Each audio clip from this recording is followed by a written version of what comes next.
بسم الله الرحمن الرحيم.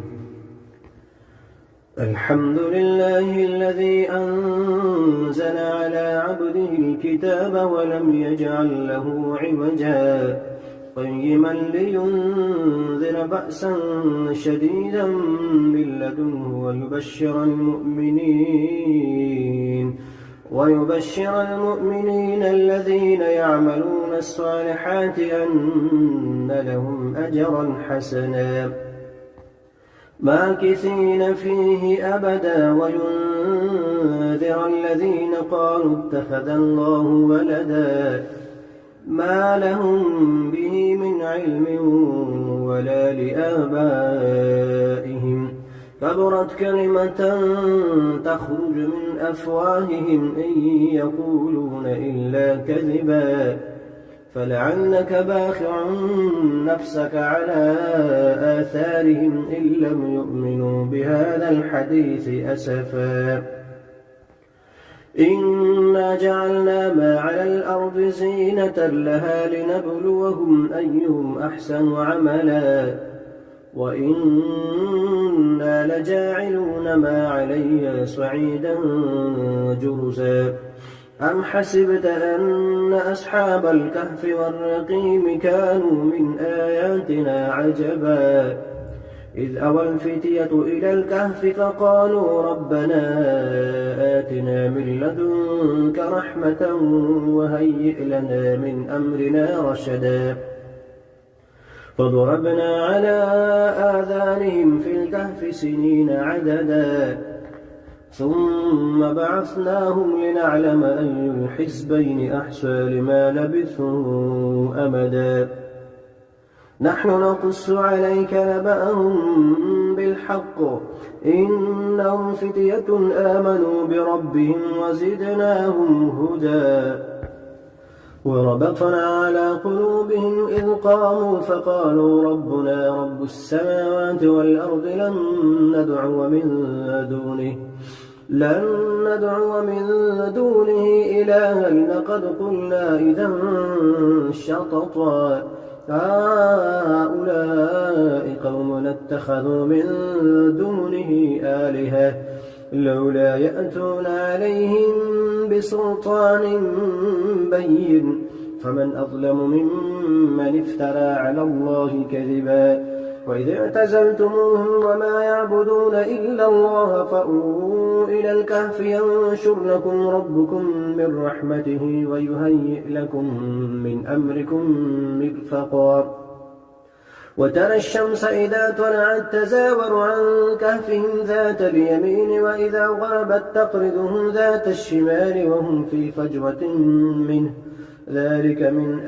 آيات الله من يهد الله فهو المهتد ومن يضلل فلن تجد له وليا مرشدا وتحسبهم أيقاظا وهم رقود ونقلبهم ذات اليمين وذات الشمال وكلبهم باسط ذراعيه بالوصيد لو اطلعت عليهم لوليت منهم فرارا ولملئت منهم رعبا وكذلك بعثناهم ليتساءلوا بينهم قال قائل منهم كم لبثتم قالوا لبثنا يوما أو بعض يوم قالوا ربكم أعلم بما لبثتم فابعثوا أحدكم بورقكم هذه إلى المدينة فلينظر أيها أزكى طعاما فليأتكم برزق منه وليتلطف ولا يشعرن بكم أحدا إنهم إن يظهروا عليكم يرجموكم أو يعيدوكم في ملتهم ولن تفلحوا إذا أبدا وكذلك أعثرنا عليهم ليعلموا أن وعد الله حق وأن الساعة لا ريب فيها إذ يتنازعون بينهم أمرهم فقالوا بنوا عليهم بنيانا ربهم أعلم بهم قال الذين غلبوا على أمرهم لنتخذن عليهم مسجدا سيقولون 3 رابعهم كلبهم ويقولون 5 سادسهم كلبهم رجما بالغيب ويقولون 7 وثامنهم كلبهم قل ربي أعلم بعدتهم ما يعلمهم إلا قليل فلا تمار فيهم إلا مراء ظاهرا ولا تستفت فيهم منهم أحدا ولا تقولن لشيء إني فاعل ذلك غدا إلا أن يشاء الله واذكر ربك إذا نسيت وقل عسى أن يهديني ربي لأقرب من هذا رشدا ولبثوا في كهفهم 300 سنين وازدادوا 9 قل الله أعلم بما لبثوا له غيب السماوات والأرض أبصر به وأسمع ما لهم من لدونه من ولي ولا يشرك في حكمه أحدا واتل ما أوحي إليك من كتاب ربك لا مبدل لكلماته ولن تجد من دونه ملتحدا واصبر نفسك مع الذين يدعون ربهم بالغداة والعشي يريدون وجهه ولا تعد عيناك عنهم تريد زينة الحياة الدنيا ولا تطع من أغفلنا قلبه عن ذكرنا واتبع هواه وكان أمره فرطا وقل الحق من ربكم فمن شاء فليؤمن ومن شاء فليكفر إنا أعتدنا للظالمين نارا أحاط بهم سرادقها وإن يستغيثوا يغاثوا بماء كالمهل يشوي الوجوه بئس الشراب وساءت مرتفقا إن الذين آمنوا وعملوا الصالحات إنا لا نضيع أجر من أحسن عملا أولئك لهم جنات عدن تجري من تحتهم الأنهار يحلون فيها من أسابر من ذهب ويلبسون ثيابا خضرا من سندس واستبرق متكئين فيها على الأرائك نعم الثواب وحسنت مرتفقا واضرب لهم مثلا رجلين جعلنا لأحدهما جنتين من أعناب وحففناهما بنخل وجعلنا بينهما زرعا كلتا الجنتين آتت أكلها ولم تظلم منه شيئا وفجرنا خلالهما نهرا وكان له ثمر فقال لصاحبه وهو يحاوره أنا أكثر منك مالا وأعز نفرا ودخل جنته وهو ظالم لنفسه قال ما أظن أن تبيد هذه أبدا وما أظن الساعة قائمة ولئن رددت إلى ربي لأجدن خيرا منها منقلبا قال له صاحبه وهو يحاوره أكفرت بالذي خلقك من تراب ثم من نطفة ثم سواك رجلا لكن هو الله ربي ولا أشرك بربي أحدا ولولا إذ دخلت جنتك قلت ما شاء الله لا قوة إلا بالله إن ترني أنا أقل منك مالا وولدا فعسى ربي أن يؤتيني خيرا من جنتك ويرسل عليها حسبانا من السماء فتصبح صعيدا زلقا أو يصبح ماؤها غورا فلن تستطيع له طلبا وأحيط بثمره فأصبح يقلب كفيه على ما أنفق فيها وهي خابية على عروشها ويقول يا ليتني لم أشرك بربي أحدا ولم تكن له فئة ينصرونه من دون الله وما كان منتصرا هنالك الولاية لله الحق هو خير ثوابا وخير عقبا واضرب لهم مثل الحياة الدنيا كماء إن أنزلناه من السماء فاختلط به نبات الأرض فأصبح هشيما تذروه الرياح وكان الله على كل شيء مقتدرا المال والبنون زينة الحياة الدنيا والباقيات الصالحات خير عند ربك ثوابا وخير أملا ويوم نسير الجبال وترى الأرض بارزة وحشرناهم فلم نغادر منهم أحدا وعرضوا على ربك صفا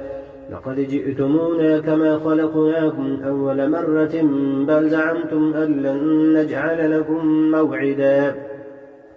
ووضع الكتاب فترى المجرمين مشفقين مما فيه ويقولون يا ويلتنا ما لهذا الكتاب لا يغادر صغيرة ولا كبيرة إلا أحصاها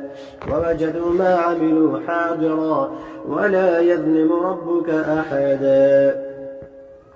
وإذ قلنا للملائكة اسجدوا لآدم فسجدوا إلا إبليس كان من الجن ففسق عن أمر ربه أفتتخذونه وذريته أولياء من دوني وهم لكم عدو بئس للظالمين بدلا ما أشهدتم خلق السماوات والأرض ولا خلق أنفسهم وما كنت متخذ المضلين عضدا ويوم يقول نادوا شركائي الذين زعمتم فدعوهم ولم يستجيبوا لهم وجعلنا بينهم موبقا ورأى المجرمون النار فظنوا أنهم مواقعوها ولم يجدوا عنها مصرفا ولقد صرفنا في هذا القرآن للناس من كل مثل وكان الإنسان أكثر شيء جدلا وما منع الناس أن يؤمنوا إذ جاءهم الهدى ويستغفروا ربهم إلا أن تأتيهم سنة الأولين أو يأتيهم العذاب قبلا وما نرسل المرسلين إلا مبشرين ومنذرين ويجادل الذين كفروا بالباطل ليدحضوا به الحق واتخذوا آياتي وما أنذروا هزوا ومن أظلم ممن ذكر بآيات ربه فأعرض عنها ونسي ما قدمت يداه إنا جعلنا على قلوبهم أكنة أن يفقهوه وفي آذانهم وقرا وإن تدعهم إلى الهدى فلن يهتدوا إذا أبدا وربك الغفور ذو الرحمة لو يؤاخذهم بما كسبوا لعجل لهم العذاب بل لهم موعد لن يجدوا من دونه موئلا وتلك القرى أهلكناهم لما ظلموا وجعلنا لمهلكهم موعدا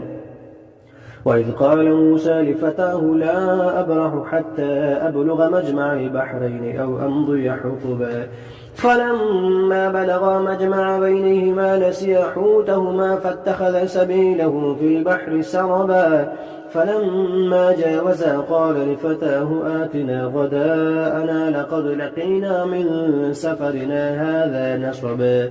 قال أرأيت إذ أوينا إلى الصخرة فإني نسيت الحوت وما أنسانيه إلا الشيطان أن أذكره واتخذ سبيله في البحر عجبا قال ذلك ما كنا نبغي فارتد على آثارهما قصصا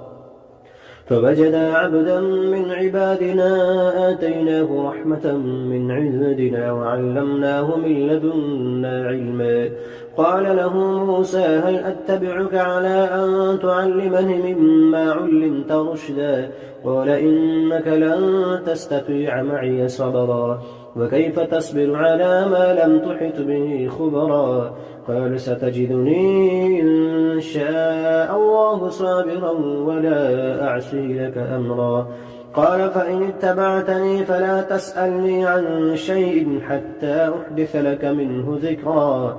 فانطلقا حتى إذا ركبا في السفينة خرقها قال أخرقتها لتغرق أهلها لقد جئت شيئا إمرا قال ألم أقل إنك لن تستطيع معي صبرا قال لا تؤاخذني بما نسيت ولا ترهقني من أمري عسرا فانطلقا حتى إذا لقيا غلاما فقتله قال أقتلت نفسا زكية بغير نفس لقد جئت شيئا نكرا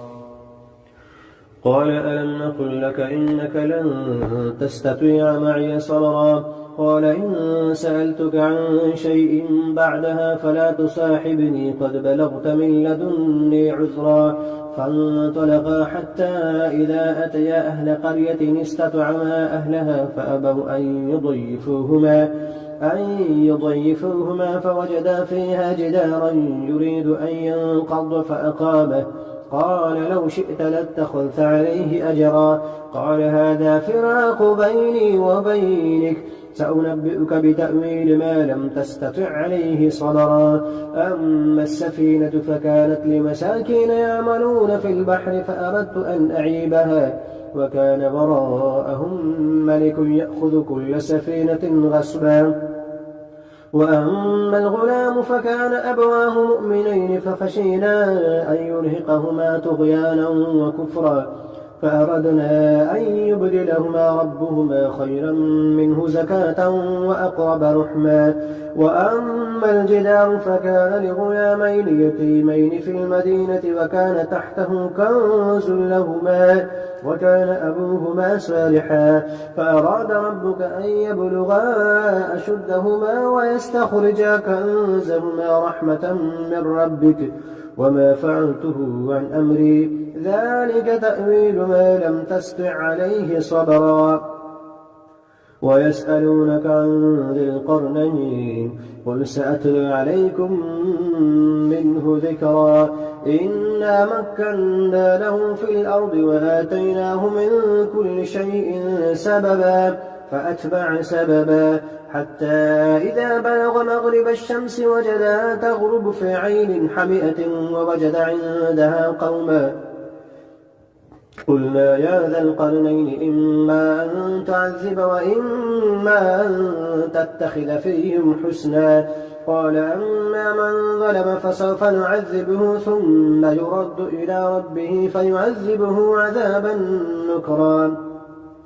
وأما من آمن وعمل صالحا فله جزاء الحسنى وسنقول له من أمرنا يسرا ثم أتبع سببا حتى إذا بلغ مطلع الشمس وجدها تطلع على قوم لم نجعل لهم من دونها سترا كذلك فقد أحطنا بما لديه خبرا ثم أتبع سببا حتى إذا بلغ بين السدين وجد من دونهما قوما لا يكادون يفقهون قولا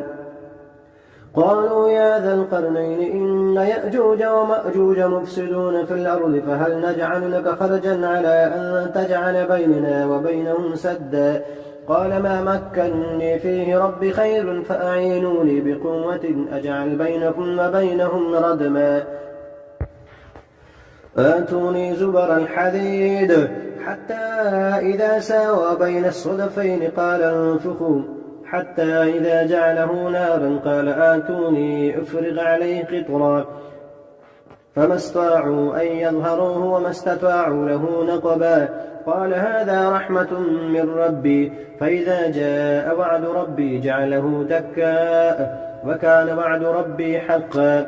وتركنا بعضهم يومئذ يموج في بعض ونفخ في السور فجمعناهم جمعا وعرضنا جهنم يومئذ للكافرين عرضا الذين كانت أعينهم في غطاء عن ذكري وكانوا لا يستطيعون سمعا